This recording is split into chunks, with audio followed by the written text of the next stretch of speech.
요한복음 20장 1절에서 18절까지 저와 한 절씩 교독하겠습니다. 안식 후 첫날 일찍이 아직 어두울 때에 막달라 마리아가 무덤에 와서 돌이 무덤에서 옮겨진 것을 보고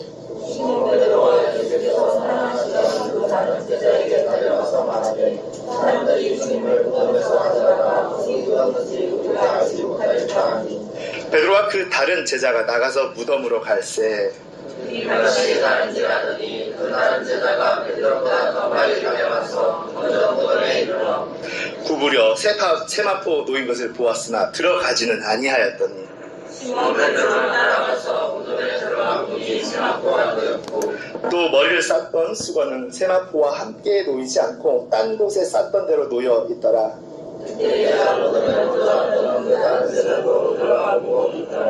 그들은 성경에 그가 죽은 자 가운데서 다시 살아나야 하리라 하신 말씀을 아직 알지 못하더라.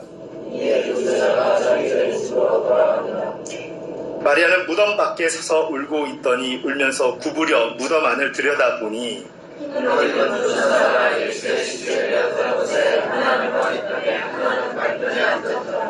천사들이 이르되 여자여 어찌하여 우느냐 이르되 사람들이 내 주님을 옮겨다가 어디 두었는지 내가 알지 못함이니이다.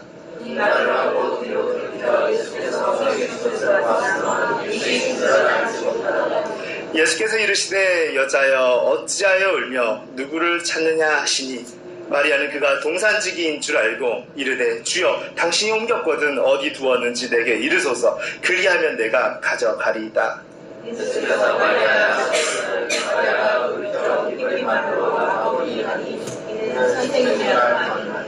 예수께서 이르시되 나를 붙들지 말라 내가 아직 아버지께로 올라가지 아니하였노라. 너는 내 형제들에게 가서 이르되 내가 내 아버지 곧 너희 아버지 내 하나님 곧 너희 하나님께 올라간다 하라 하시니 마리아가 가서 제자들에게 내가 주를 보았다고 또 주께서 자기에게 이렇게 말씀하셨다 이러니라. 아멘. 우리 가슴에 손을 주시고요. 이 시간 좀 축복하며 말씀 가운데 나가는 자신 그리고 말씀 오늘 선포되는 것대로 살기를 원하는 자신을 축복하며 단대에 나가서 선포합시다. 마음을 가하고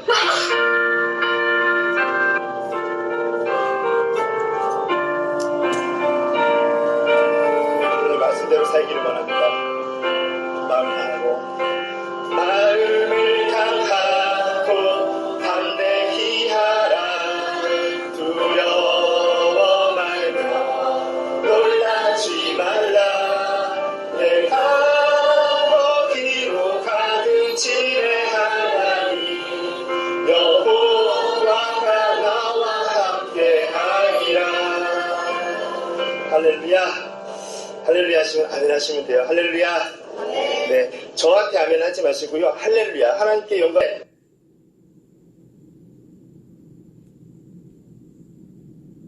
우리가 말씀을 보았어요. 토요일 밤 자정을 넘어갑니다. 토요일 밤 그들은 안식이라고 불러요. 왜냐하면 우리가 말하는 주일이라는 개념이 없었으니까.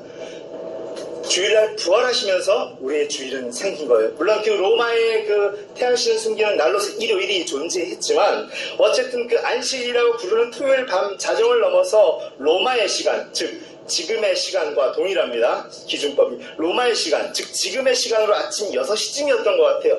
요한복음에 나오는 그 유대인의 시간으로 안식일 후 바로 제1시가 됩니다. 바로 아침 6시가 되면서 자정과 같은 효과가 나타나는 거예요. 드디어 그 다음 날이 시작된 겁니다. 안식일에는 아무것도 하면 안 돼요. 하면 돌에 맞아 죽을 수가 있습니다. 안식일에는 아무것도 할 수 없었기에 기다렸다는 듯이 막달라 마리아는 예수님의 무덤에 찾아갑니다. 어쩌면 거기서 기다리고 있었을지도 몰라요. 예수님이 귀신 들림에서 고쳐주신 그 막달라 마리아예요. 경비병도 시키고 있고 설령 경비병이 도와준다라는 그런 어마어마한 일이 일어난다 해도 그 바위 무덤을 막은 돌문은 무거워서 열기도 힘들거니와 철저히 봉인이 되어 있어요. 진흙과 이런 것으로. 그래서 바로 경비병들은 그것들이 해제됐을 경우 사형을 당할 100% 확실하기 때문에 절대 도와줄 리가 없습니다. 왜냐하면 제사장들이나 많은 사람들은 예수가 또 살아났다는 사기극이 더 펼쳐질까봐 두려워하던 상태에서 만약 경비병들이 그런 실수를 한다면 절대 살려주지 않을 거기 때문에 경비병들이 그 문을 열어줄 리는 택도 없는 겁니다. 그런데도 불구하고 막달라 마리아는 그 향품을 가지고 갑니다. 왜냐하면 급하게 안식일이 시작되면서 예수님의 장사를 다 못 지냈는데 내가 지내야지. 제가 봤을 때는 일반적인 상식으로 봤을 때 정신이 없는 여자 같아요. 왜냐하면 살고 싶으면 그렇게 하면 안 되거든요. 그런데 갑니다. 한마디로 아무것도 할 수 없다는 것을 알면서도 받은 은혜, 자신을 귀신 들린 그 현상에서 고쳐주신 그 예수님의 손길이 너무나 그립고 너무나 감사하고 너무나 아름답고 너무나 고마워서 그분이 이제는 죽어서 나를 인지하지 못하고 인식하지 못할지라도 나는 도저히 그를 외면할 수 없다라는 생각에 어차피 그 돌문 앞에서 돌아올 거 뻔하면서도 돌아갑니다. 거기를 가요. 한마디로 아무것도 할 수 없다는 것을 알면서도 받은 은혜가 너무 커서 예수님의 장례 용품을 보충하겠다라고 막무가내로 찾아간 거예요. 여러분도 그런 여인과 같은 성도가 되시기를 축복합니다. 아멘. 이 여인은 절대로 부활에 대해서 아직 알지도 못해요. 제자들도 다 깨닫지 못했거니와 이 제자들은 그래도 부활에 대해서 깨닫지 못했음에도 불구하고 부활이 뭔지를 자꾸 듣기는 했어요. 그런데 이 여인은 부활에 대해서 아직 듣지도 못한 여인입니다. 부활 이후에 제자들에게 통해서 부활이 뭔지를 깨닫게 됩니다. 예수님이 살아계실 때 부활에 대해 듣지 못했던 여인이기 때문에 부활에 대한 기대가 아예 없어요. 그것을 전제로 깔고 들어가야 됩니다.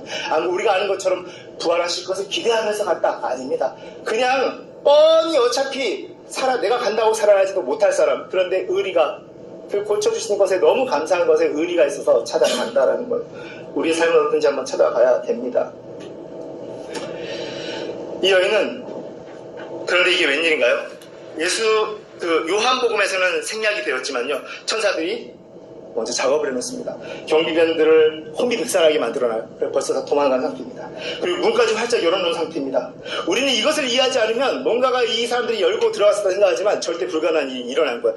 그런 일을 기대하지도 않았음에도 불구하고 그래도 나는 가야 되지 않을까라고 생각했는데 천사들이 다 세팅을 끝내놓은 거라는 놀라운 일이 거기서 벌어진 겁니다. 여러분, 이 장면을 그렇게 봐야 정말 은혜가 됩니다. 그러나 그것을 알 턱이 없는 천사들이 그렇게 세팅을 해놓고 너 올 줄 알았다 라고 해놨던 것에 대해서 기대함도 없었던 그녀는 오히려 분노하면서 찢어지는 마음입니다. 어떤 그 위대한 도둑이 이렇게까지 경비병까지 헤쳐가면서 나의 주님을 가져갔단 말인가, 이럴 수 있단 말인가, 찢어지는 마음으로 곧장 그것을 목격하자마자 다시 제자들이 숨어서 모여있는 곳으로 뛰어갑니다. 내가 베드로와 요한에게 당장 이 사람들에게 말해야지. 어떻게 하면 이런 일이 일어났는지 나는 이해할 수 없다고 이야기해야 될 것 같아 라고 그들에게 달려갑니다. 그 이야기를 마리아에게 숨을 헐떡거리면서 달려온 마리아가 그러죠. 제발 좀 들어보세요. 예수님의 시체가 없어졌어요. 제자들도 믿어지지 않았을 거예요. 그래서 베드로와 요한이, 사랑하시는 제자란 사실상 요한입니다. 사도 요한이요. 요한과 베드로가 뛰어갑니다. 천천히 뛰어가요. 천천히 뛰어갑니다. 빨리 갔다는 거예요. 경보로. 예수님의 시체를 누가 가져갔다고 통곡하면서 어떻게 하면 좋냐고 우는 이 여인 앞에서 일단 가보자 라고 이야기하면서 갔을 거예요. 그래서 베드로와 요한은 함께 무덤으로 갑니다. 아마 요한이 조금 더 역사적으로 젊었기 때문에 빨리 간 것 같아요. 아닐 수도 있지만 대부분 그렇게 봅니다. 요한이 누구인가요? 사도 요한이 누구냐면 유일하게 끝까지 예수님의 처참한 최후의 장면을 찢어지고 죽임 당하는 그 완전히 물이 다 빠지는 모습을 보고 경악한 제자입니다. 유일한 제자예요. 사도 요한은 그런 사람이었습니다.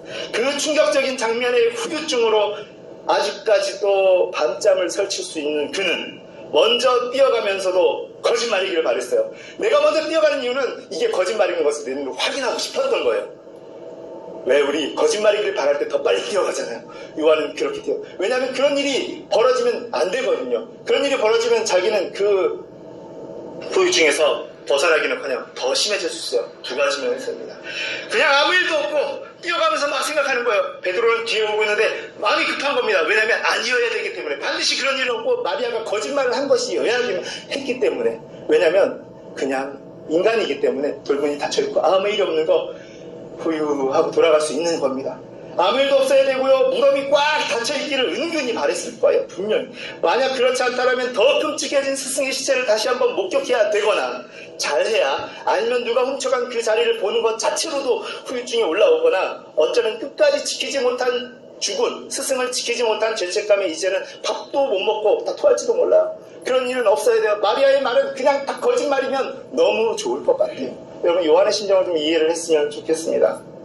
그런데 멀리서 동굴 무덤이 보이기 시작해요. 느낌이 좋지를 않아요. 왜? 문이 열려있는 것 같거든요. 이제 막 다리가 떨리기 시작합니다. 아, 마리아의 말이 진짜 맞는 것 같아. 이거 어떻게 해야 되지? 가서 봐야 돼? 아니야, 못 가. 그러다가 가기는 갑니다. 용기를 내서 가요. 다리가 부들부들 떨리면서 갑니다. 그 무덤 앞까지 도착해요. 예수님 무덤 아니기를 바라는데 예수님 무덤 진짜 맞습니다. 5절에 구부려서 보았다고 합니다. 이 보았다라는 원어는 한국말로 구부려서 보았다지만 대충 보고 눈을 그냥 돌렸다라는, 우리가 앞에 시체가 놓였을 때 하고 보고 맞다, 그걸 보았다라고 표현합니다. 여기서 말하는 보았다는 원어로 그냥 대충 보고 눈을 돌렸다라는 거예요. 도저히 요한은 거기까지는 갔지만 더 이상 납득할 수 없었다라는 거예요. 감당할 수 없었던 거예요. 도저히 그런 멀쩡한 정신일 수가 없는 거예요. 여러분 생각해보세요. 베드로가 뛰어오고 있는데 그 성경은 그 다음 절에 바로 베드로가 도착했다고 얘기하고 있지만 베드로가 도착한 그 순간까지 요한이 뭐 하고 있었겠어요? 성경은 그 다음 절에 바로 베드로가 도착했다고 얘기하고 있지만 베드로가 도착한 그 순간까지 요한이 뭐 하고 있었겠어요? 그냥 등 돌리고 뭐 했겠습니까? 그 경악한 마음이 아니라면 그는 들여다봤을 거예요. 들여다보지도 못할 정도면 경악했다라는 거예요. 요한과 눈이 마주쳤을 겁니다. 그때 베드로는 막 등을 돌리고 막 노래를 불렀을지도 몰라요. 요즘 말로 공격에 그들의 문화에서 충분히 그런 것들을 생각할 수 있습니다. 그런 일이 종종 일어났기 때문에 악한 마귀들의 공격이 환상해 보이는 거야. 내가 지금 잘못된 거야. 그리고 요한이 오면 다시 봐야지. 그런데 쳐다보지는 못하고 계속 그 대적 기도를 하면서 봤을지도 몰라요. 아마 충분히 그런 비슷한 상황일 겁니다. 그렇지 않으면 스토리가 이렇게 돌아갈 수가 없어요. 그때 베드로가 도착을 해요. 6절에 베드로는 들어가서 보았다고 합니다. 베드로는 누구인가요? 베드로는 예수님을 부인하고 따라가지 못했던 죄책감에 뭔가를 풀고 싶었을지도 몰라요. 그래서 베드로가 도착합니다. 베드로는 용감하게 그 안에 들어가봐요. 여기서 보았다라는 것은 원어로 주목해서 보다, 스테레, 응시하다, 정확하게 보다라는 뜻이에요. 원어가 아예 다릅니다. 그래서 들어가서 봅니다. 이게 예수님이 맞는지 아닌지 정확히 봐요. 그런데 맞습니다. 그런데 이상하게 아무래도 흔적이 이렇게 가지런할 수가 없어요. 도둑이 들었다면 이거는 불가능한 일입니다. 이렇게 얌전하게 세팅까지 다 하고 입을 접어놓고 가는 것처럼 접어놓고 가는 도둑은 세상에 없거든요. 그리고 이렇게 빠져나가는 것이 불가능하단 말이에요. 그리고 세마포를 굳이 그걸 버려서 띄어서 가져갈 도둑도 없습니다. 봤는데 이거는 기적적인 역사가 아니면 안 되는 거예요. 베드로는 뭔가 감지한 거죠. 부활이 떠오르기 시작합니다. 그런데 중요한 거는 우리가 지금 적어도 우리가 알고 있는 그 부활에 대한 영광을 그 제자들은 다 이해하지 못해. 그냥 다시 살아날 거야 라는 정도, 그 정도의 의미를 그냥 영적으로 다시 살아난다 온갖으로 해석할 수 있는 상황이었어요. 그러니까 우리가 생각하는 것처럼 부활하신 예수님을 생각했다고 기대하면 안 돼요. 분명히 베드로는 뭔가 부활하셨을 거야 라고 생각하고 요한에게 보라고 뭔가 일이 일어난 것 같다. 그럼에도 불구하고 더 이상 그들은 생각하지 않아요. 이게 중요합니다. 더 이상 생각하지 않습니다. 부활하신 거 맞다고 요한에게 알려주고 그래서 요한도 보고 믿어요. 근데 물론 이 성경을 통해서 다시 말하지만 요한은 제자들 그 누구도 부활에 대해서 정확히 이해하지 못했음을 이야기합니다. 지금 요한이 그러고 있는 것 같지만 이 요한복음을 쓰고 있는 사람은 요한이에요. 자신의 일을 기록하고 있는 겁니다. 무슨 말이냐면 내가 쓰는 글을 통해서 당신들이 이해하는, 우리 그때 이해하지 못했다라는 거예요. 이해했다라면 그 자리에서 그럴 수 없었거든요. 그렇게 무정하게 돌아갈 수가 없어요. 거기서 뭔가를 기다리는 거였어요. 그냥 돌아갑니다. 요한이 말하고 싶은 부분이에요. 그때까지도 나는 부활을 온전히 깨닫지 못했다라고 복음서를 통해서 이야기합니다. 그들은 곧 부활의 인재는 곧 오늘 18절까지 밖에 보지 않았지만 그들은 곧 부활의 주님을 만나서 그리고 40일 정도 후에 예수님이 하늘로 이제 승천하시고 잠시 올라가시고 우리도 지금 잠시의 기간에 사는 사람들입니다. 10일이 더 되어서 오순절날 성령의 충만한 임재함을 경험하고 나서야 부활신앙을 이해하게 될 거예요. 요한은 그것을 끌어내고 싶은 거예요. 왜냐하면 그렇게 예수의 그 무덤을 보았음에도 불구하고 나는 나중에 요한복음 끝에가 성령의 충만함으로 해서 그 사건을 이해했다라고 이야기하고 싶은 겁니다. 어쨌든 그들을 이해하지 못했어요. 일단 그들은 부활하신 건가? 라는 확신을 가지고는 돌아갑니다. 그런데 그 부활이 고대로부터 내려온 어떤 모습인지는 전혀 파악하지 못해요. 왜냐하면 전혀 경험해 본 적이 없기 때문입니다.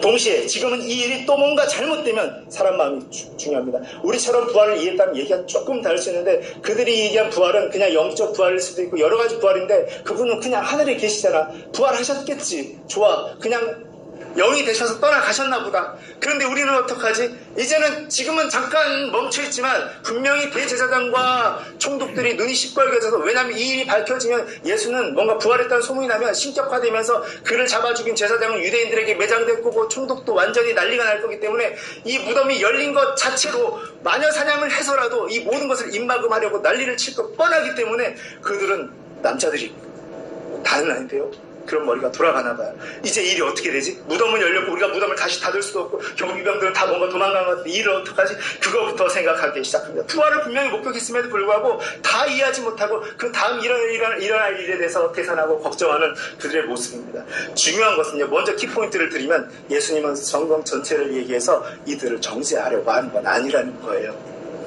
어쨌든 그럼에도 불구하고 돌아갑니다. 그래서 그 자리에서 예수님을 만나지는 못했어요. 마리아를 뒤에 두고 돌아갑니다. 남자들이 확실히 더 부정할 때가 종종 있는 것 같아요.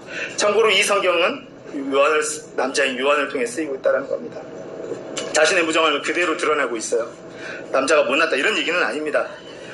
그런데 11절에 마리아는 그곳에 딱히 더 볼 일도 없음에도 불구하고 어쩌면 거기 계속 있다가 아까 말씀드린 대로 정치적으로 마녀사냥당할 위기임에도 불구하고 여자 하나 죽여서 입막음하는 거는 제일 쉬운 일입니다. 빨리 떠나야 신상에 좋을 수 있어요. 그런데도 불구하고 참 멋져요. 그냥 생각 안 하기로 결정한 여자 같아요. 제가 봤을 때는.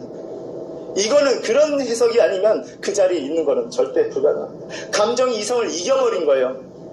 나 그냥 이대로 슬퍼하게 놔둬. 이럴 때 여자가 참 멋집니다. 다 그런 건 아니겠지만 이럴 수 있다는 게, 저는 이 말씀을 묵상하면서 이 순간만큼은 슬퍼하게 놔둬, 너무 멋있는 것 같아요.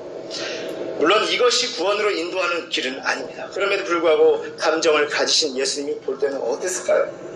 때로는 현실적인 판단보다 의리 있는 감정에 슬퍼할 줄 아는 마리아는 울다가 구부려서 무덤 안을 또 들여다봅니다. 여기서 보다라는 것은요, 인식하면서 이해하면서 계속 상호작용을 하면서 보다라는 뜻이에요.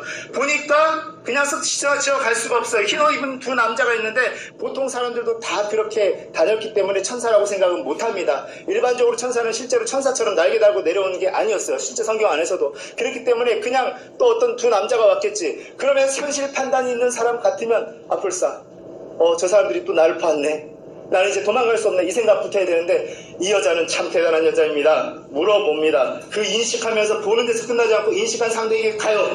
당신이 거기 있네요. 그러면서 갑니다. 가서 물어봐요.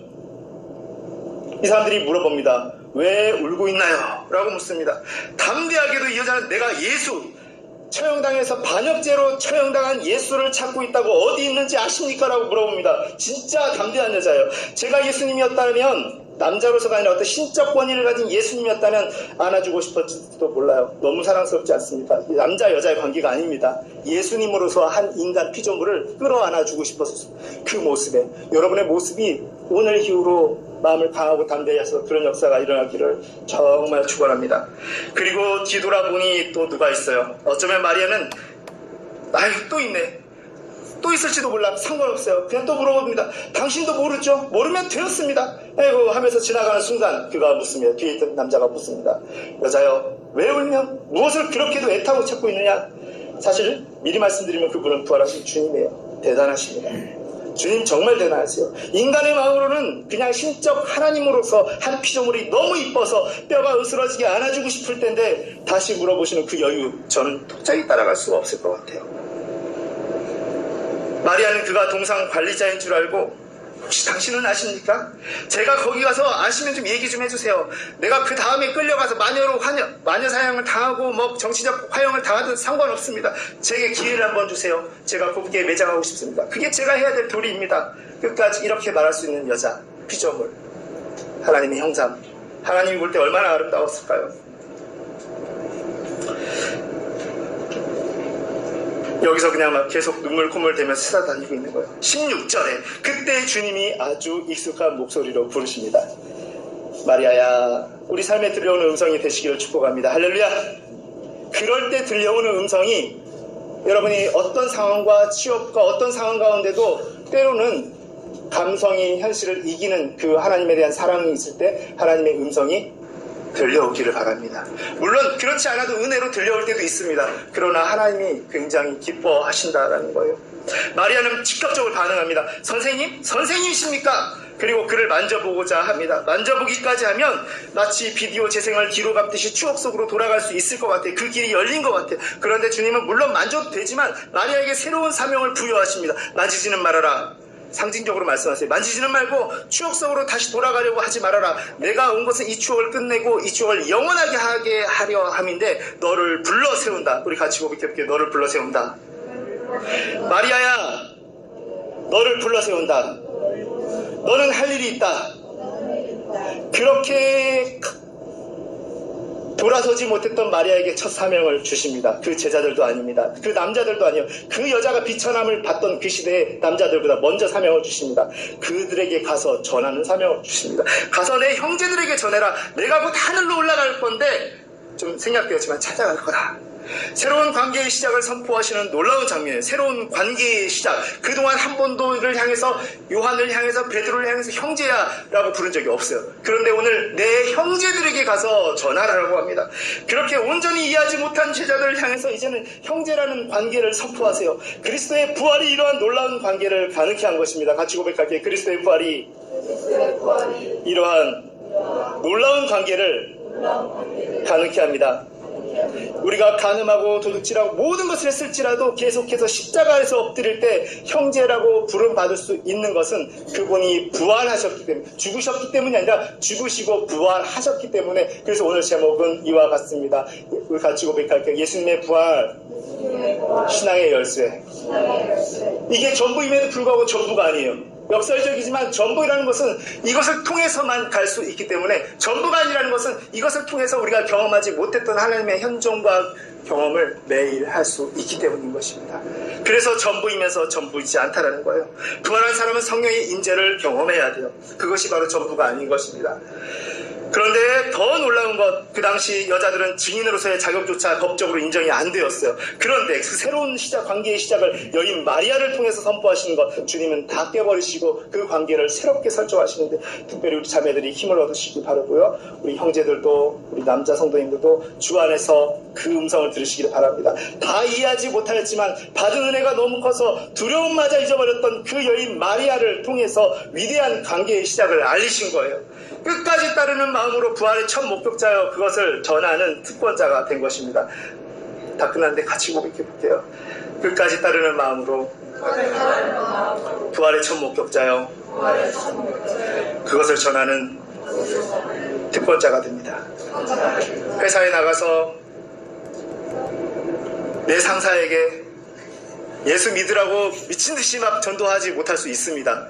그런데 이렇게 물어볼 수 있어요. 어떻게 물어볼 수 있냐면, 그거 뭐 예수님 뭐 살아계셔라고 했을 때 여러분이 혀를 올리면서 만약 그 상사가 분노해서 나를 자를지라도 여러분 그게 바로 마리아의 마음인 겁니다. 할렐루야. 할렐루야.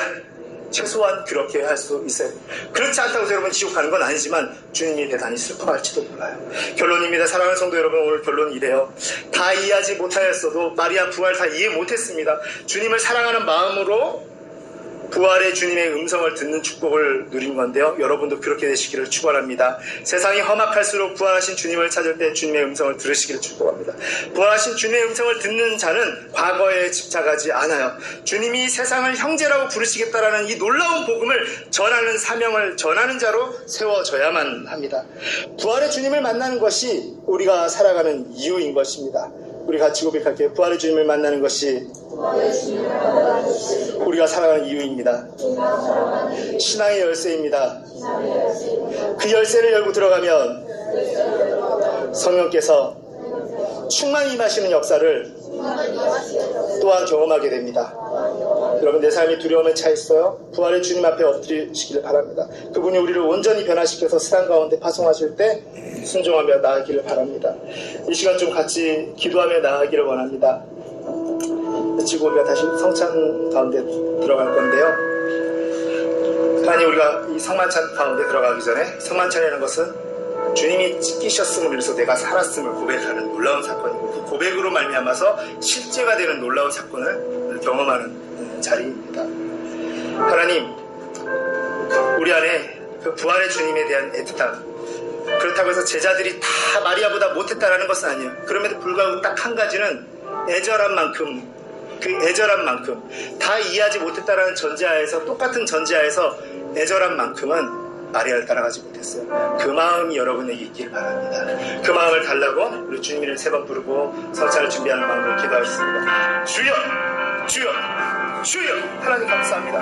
하나님 이 시간 우리가 그냥 왔을지라도, 우리가 그냥 이 자리에 왔을지라도 하나님이시여, 정말로 하나님 내 마음에 선한 것이 없어서 하나님 주를 기대하는 마음이 되지가 않을 때가 참 많습니다. 그럼에도 불구하고 성령님 이 시간 역사하셔서 이들의 마음을 한 번씩 만지셔서 마리아야 누구야 이름을 부르실 때 도저히 거절할 수 없는 부르심과 발걸음이 시작되는 놀라운 역사가 있게 하여 주시옵소서.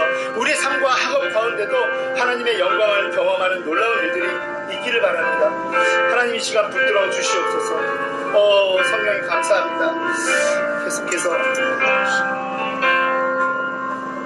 우리 계속해서 기도하며 나갈게요. 한 번 더 기도할 때 하나님 계속해서 하늘의 문이 열리게 하시고 내 가운데 귀로 가슴으로 음성을 듣게 해주세요 라고 한 번 더 기도하겠습니다. 마리아야 마리아야 마리아라, 그 익숙한 음성이 내게 들리게 해주세요. 내가 세상을 이길 수 있게 하여 주십시오. 그 이길 수 있는 신앙의 열쇠가 되게 해주세요. 부활하신 주님을 만나는 그 신앙의 열쇠가 내게 오늘 선포되게 해주세요. 주님의 3번 부르고 기도하겠습니다. 주여 주여 주여. 하나님 감사합니다. 이들 가운데 역사하시고 우리 가운데 역사하시고 오늘 성찬을 먹고 마시는 것 가운데 하나님의 영광이 임하게 하여 주시옵소서. 아버지 감사합니다. 아버지 감사합니다. 성령이 시간 계속 역사하시고 성령이 삼위하신 하나님 감사합니다. 계속해서 기름 부어 주시옵소서. 주님 감사합니다. 아버지 감사합니다.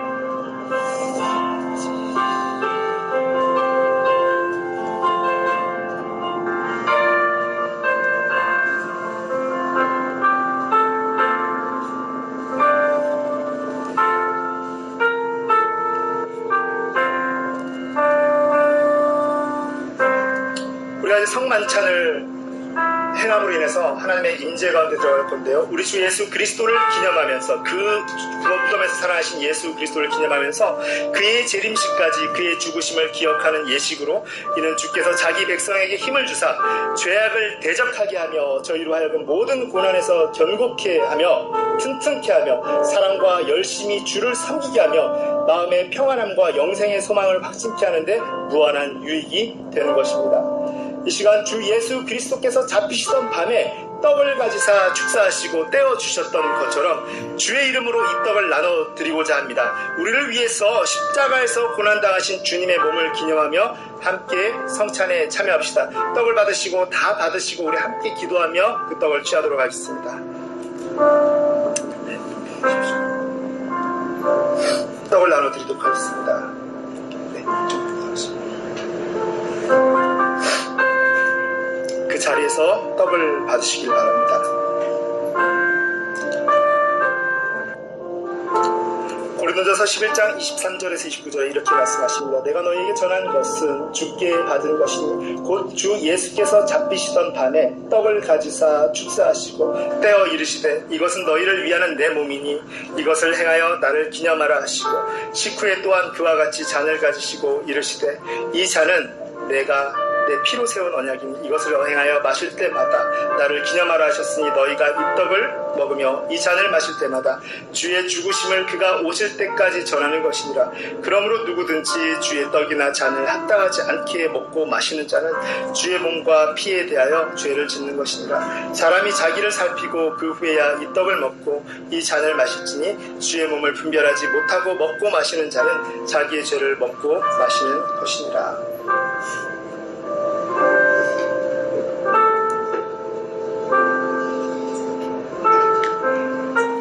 기도하시는 마음으로 떡을 취하시고 기도하시고 다 받으시고 같이 우리가 기도하고 떡을 취하도록 하겠습니다.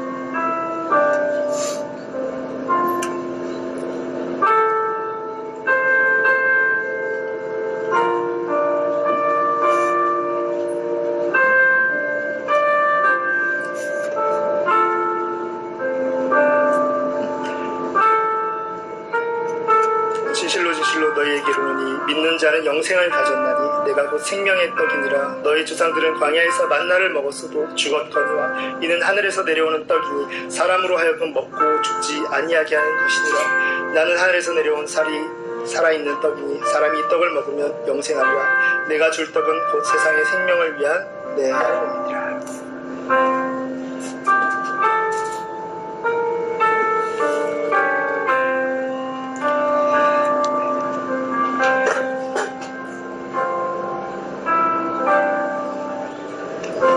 이 시간 우리 같이 기도하기를 원합니다. 전능하신 하나님 아버지, 감사와 영광과 존귀를 드립니다. 이 시간 저희로 성찬 예식에 참여케 함으로써 우리를 위하여 주신 주님의 몸을 기억하며 우리를 위하여 상하신 살과 흘리신 주님의 귀하신 피를 기념하고자 합니다. 우리로 하여금 감사와 경건된 마음으로 이 자리에 참여하게 하여 주시옵소서. 예수님의 이름으로 기도드립니다. 아멘. 우리 떡을 함께 취하도록 하겠습니다. 우리 같이 찬송가 143장으로 같이 나가겠습니다.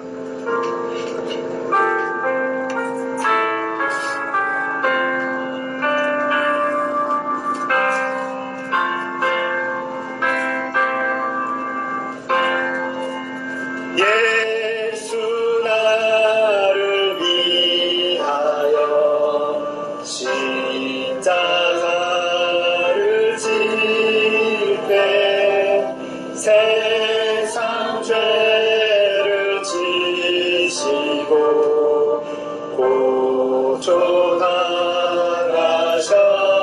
고초당하셨네. 예수님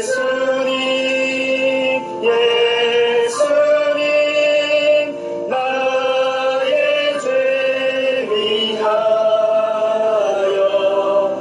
보배 피를 흘리 죄인 받으소서.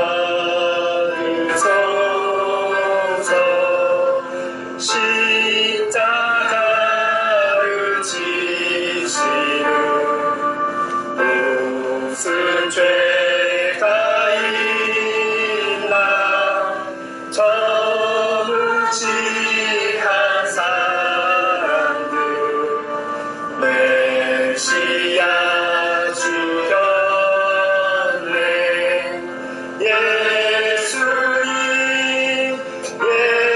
예수님 나의 죄 위하여 보배 피를 흘리니 죄인 받으소서. 이 시간 빈잔을 여러분께 나눠드리도록 하겠습니다. 잔을 나눠드릴 것인데요, 우리 주 예수 그리스도께서 식후에 잔을 가지사 축사하신 후에 제자들에게 주시며 가라사대 이 잔은 나의 피로 세운 새 언약이니 많은 사람의 죄 사함을 위하여 흘림이라. 이것을 행하여 마실 때마다 나를 기념하라 하셨습니다. 우리도 이 잔을 받을 때 합당하게 받음으로 언약의 축복이 새로워지기를 바랍니다. 네, 잔을 나눠드리도록 하겠습니다. 기도하시면서 잔을 받으시면서 다 받으신 후에 같이 기도하고 잔을 마시도록 하겠습니다.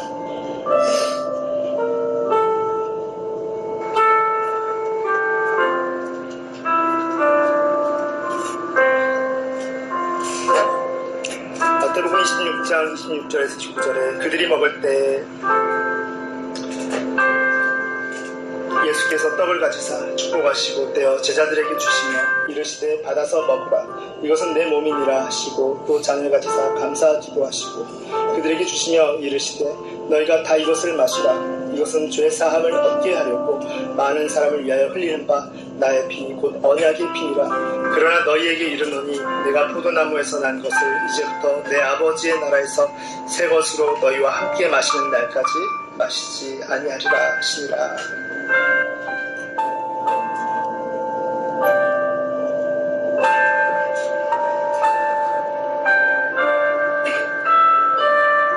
잔을 받으신 분들은 기도하시면서 이렇게 기다려주시면 감사하겠습니다.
기도하겠습니다. 예수님이 이 성찬에 함께 하시기를 원합니다. 이는 주께서 몸소 교회를 위해 주셨고 또 기쁨을 받으신 것입니다. 주께서 독생자의 희생을 받으심으로써 우리가 다시 주님의 은혜 안에 살게 되었습니다. 우리가 그리스도의 몸과 피에 참여할 때 우리에게 성령을 충만히 부어주셔서 그리스도 안에서 한 몸과 마음이 되게 하시고 주님의 영광을 찬양하는 산 제물이 되기를 원합니다. 예수님의 이름으로 기도드립니다. 아멘. 우리 모두 감사함으로 잔을 취하도록 하겠습니다.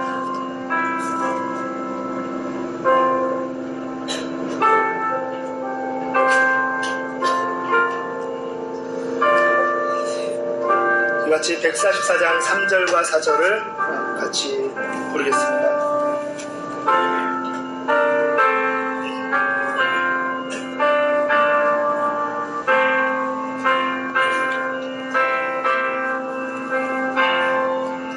피와 같이 붉은 죄 없는 이 가운데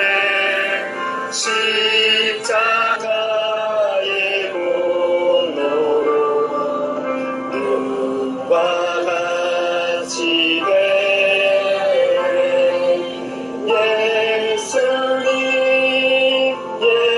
예수님 나의 죄 위하여 보배 피를 흘리고 죄인 받으소서. 아름답다 예수여 나의 좋은 친구 예수 공로 아니며 영원한 걸 하네. 예수님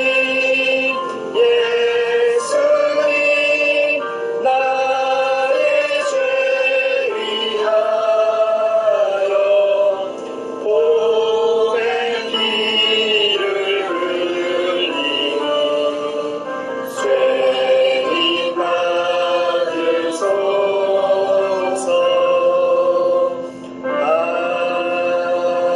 아멘. 하나님 감사합니다. 이 성찬 가운데 하나님의 현존하심과 살아계심이 우리가 먹고 마시고 기념함으로 인해서 살아있는 능력과 현존하심으로 우리에게 임하시기를 원합니다. 그렇게 믿기를 원하고 우리의 믿음을 도와주시기를 원합니다. 함께 하시는 것 가운데 우리가 새로운 삶과 사명을 향해 달려갈 수 있는 귀한 영혼이 되게 하여 주시옵소서. 감사를 드리며 이 모든 성찬 예식을 하나님께 올려드리고 예수님의 이름으로 기도드렸습니다. 아멘. 우리 같이 준비하신 예물 찬송가 171자 부르면서 함께 드리도록 하겠습니다.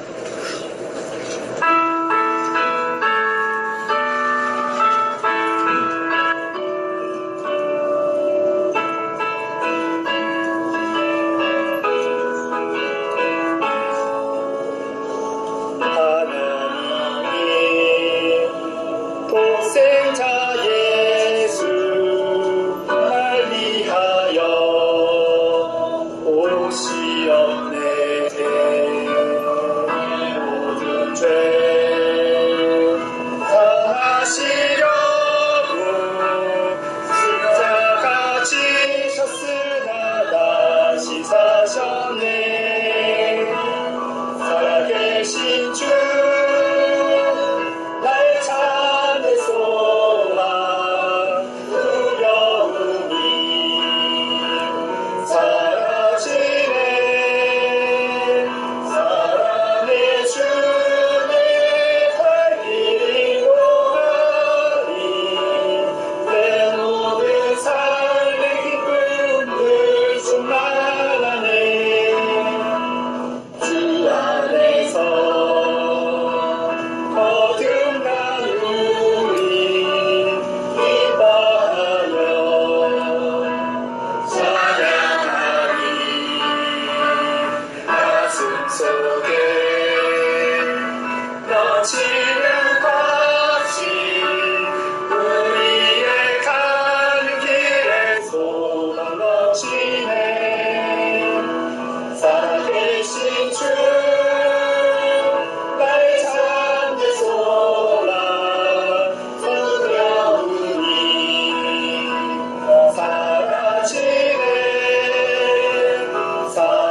싸움 다 마친 후에 우리 주님 외로우리라. 사망 권세 다 물리치고 주님이 다스리니 영광 넘치네. 살아계신 주 나의 참된 소망 두려움이 사라지네. 사랑의 주의 활기를 또하니 내 모든 삶의 기쁨을 충만하네. 들으신 예물을 위해서 하나님께 기도하겠습니다. 하나님 예수님의 은혜에 감사드립니다. 하나님 특별히 부활절 감사헌금과 11조와 성교헌금 그리고 각종 건축헌금, 감사헌금, 수저헌금 등으로 하나님께 올릴 수 있고 드릴 수 있는 기쁨과 평강과 여유를 주신 것에 크신 감사를 올려드립니다. 하나님 그렇습니다. 우리 안에서 계속해서 여유로운 마음과 하나님에서 차고 넘치는 하나님으로부터 오는 차고 넘치는 그 은혜의 강을 흘려보낼 수 있는 축복의 근원들이 되게 하여 주시옵소서. 아브라함과 이삭에게 말씀하셨던 것처럼 너는 열방에 축복을 전하는 통로가 되라는 것처럼 우리의 그 사명이 예수 그리스도의 부활로 말미암아서 이제는 성령의 충만하신 가운데 일어나게 하여 주시옵소서. 하나님 드리지 못한 손길들 가운데 특별히 더 위로하시고 하나님 온전히 하나님의 영광을 맛볼 수 있고 체험할 수 있도록 채워주시고 온전케 하시고 감당하지 못할 만큼 부어주셔서 하나님의 영광과 하나님의 승리를 전하는 주의 사도들이요 영원한 제자들이 되게 하여 주시옵소서. 하늘나라를 향해 달려가는 용감한 군사들이 되게 하시고 하나가 되어서 하나님께 영광 돌림에 있어서 우리 교회가 부족함이 없게 하시고 하나님 특별히 이 드려지는 교회의 예물 가운데 교회가 풍성하기를 원합니다. 교회의 치유가 일어나기 원하고 교회의 회복이 일어나기 원합니다. 회복을 선포하는 나라, 회복을 선포하는 민족 가운데 하나님 세워지는 그러한 교회가 되게 하여 주시옵소서. 하나님 이 모든 예물을 감사함으로 기쁨으로 하나님께 올려드리며 예수님의 이름으로 감사하며 기도드렸습니다. 아멘.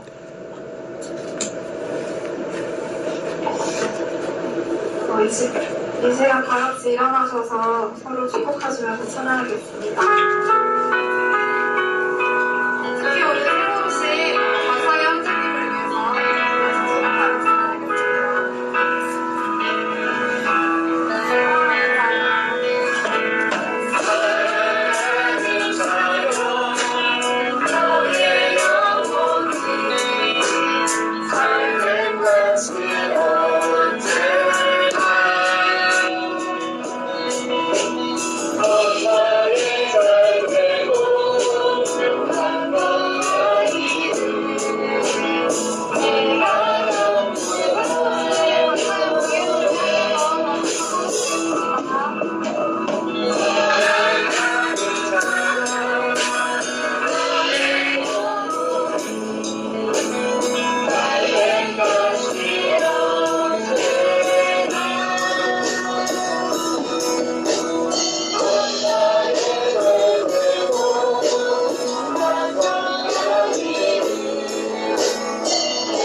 한 번만 축복할까요? 우리 저기 양거리가 좀 있습니다.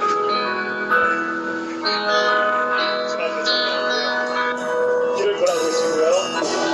하늘을 자여 너의 영혼 때까지 언제나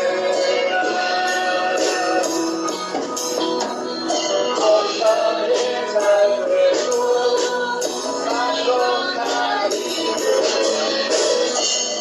사랑하는 하나로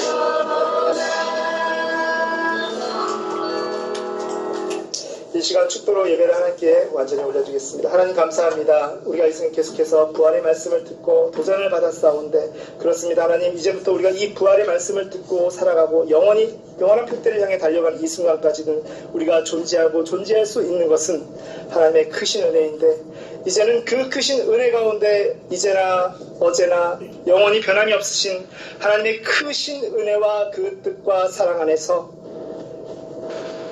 이제는 그 십자가에 흘리신 보혈로 예수 그리스도의 흘리신 보혈의 공로가 그리고 그 흘리신 보혈의 공로를 열쇠로 하여 이제는 함께 하시는 풍성하게 하시는 하나님과의 교제를 영원하게 하시고 완전하게 하시는 성령 하나님의 교통하심과 함께하심과 동행하심이 이 자리에 모인 성도들과 청년들과 열린문교회에 나오거나 지금 함께 오지 못한 모든 성도들 그리고 열린문교회를 기억하는 모든 성도들 가운데 대한민국에 있는 모든 교회와 전 세계의 열방 가운데 하나님을 찬양하고 송축하기를 원하는 모든 백성들 가운데 이제부터 영원까지 있을지어다.